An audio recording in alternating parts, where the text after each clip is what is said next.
Can AI be a useful tool in the carpentry world? I asked ChatGPT to help me design a couple of simple cabinet boxes, and then I built them.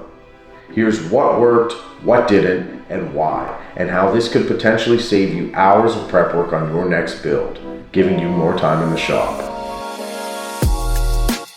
First thing we have to do is prompt ChatGPT to help us. So ChatGPT spat out a few things that ended up being useful. I'll do a separate video of the full ChatGPT prompting. It took about, I'd say 8.5, 9 minutes to finally get it to produce something that is usable in the shop for either a novice cabinet builder or a professional. But I did have to change my prompts a few times. Some of it was along the lines of the suggestions that they gave me to help me let them know what they could give more details of and this and that. But the initial thing that it spat out was a very basic line drawing that doesn't help anybody and you can do in 30 seconds on a piece of graph paper. But a couple of the things that ended up being nice that I think we could find helpful, the exploded view that it gave me. I mean, if you zoom in, you can kind of see the details of where each piece of plywood overlaps and what fits underneath and in between, in case, you know, you're first time building a cabinet and you don't have too much of a concept of what laps over what. And then the dimensioned cut list of the thickness of material we're using, which is 5/8 maple ply. The thing I like about this is it's very detailed in dimensions as well as the notes. Like fits in between sides, rabbited into sides, that kind of thing. And then it's broken down for the 16-inch deep cabinet and the 24-inch deep cabinet. So we're going to take these two things with us into the shop and start building some cabinets.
After assembling the first cabinet box, the 16-inch deep one, I realized that the rabbet was not accounted for, and I kind of had a feeling just based on the cut list.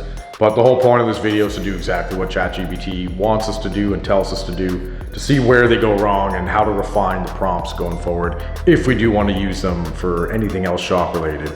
So I noticed that all of the widths were the same. And if you're accounting for a rabbet, then you know your back piece of plywood should at least be a little narrower than the full width.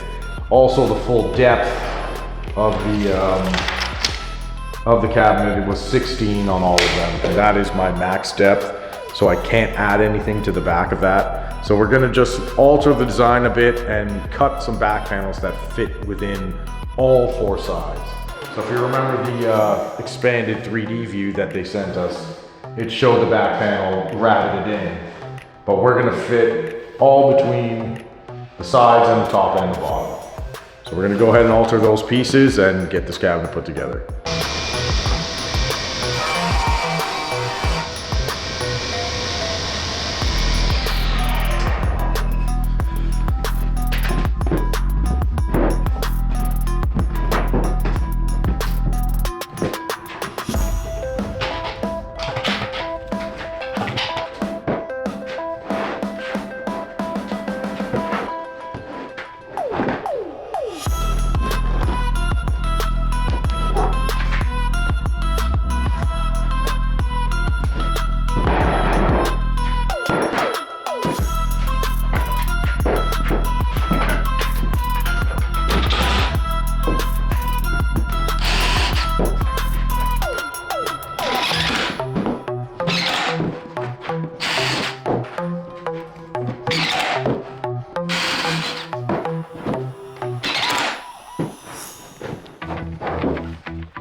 Well, there you have the back panel adjusted from ChatGPT's mistake of not accounting for the rabbit.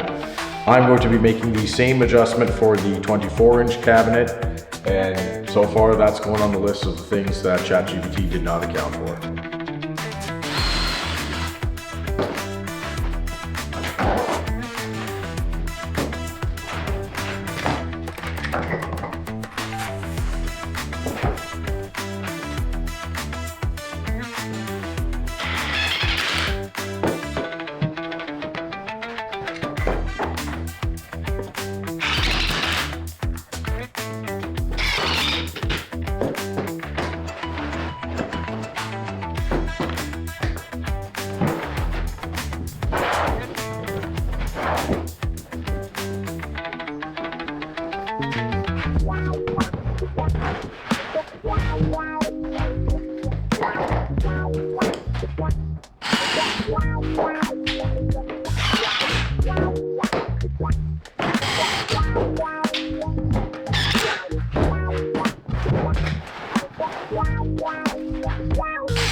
As you can see, we've assembled both cabinet boxes now. The ChatGPT dimensions are fairly accurate. If you remember the prompt at the start, both cabinets together were to measure 52 7/8. It is bang on 52 7/8. The height, overall height of both cabinets is to be 20 inches. We've got that everywhere. Here we got 20 in like a 32nd, but that could be plywood inconsistencies. 24-inch depth for one cabinet, 16-inch depth for the other cabinet. So, other than adjusting for plywood thickness factored into the overall width of the space we're trying to fill, ChatGPT did all those calculations perfectly correct, and automatically we did not have to go in and do that. But the back panel adjustment for eliminating the rabbit is basically the same thing. So I had to just take the measurement of the full height back panel and then subtract the thickness of top and bottom plywood. But I think with a few tweaks to the prompt, we could get it to probably give us a perfect shop drawing, at least a perfect cut list. The only thing that I do have a complaint about was I tried to get ChatGPT to give me like a 4x8 sheet optimization for the cuts, and it really struggled to do that. And actually what it suggested was way less efficient than what I ended up doing. So just a word of advice to look out for that stuff as well.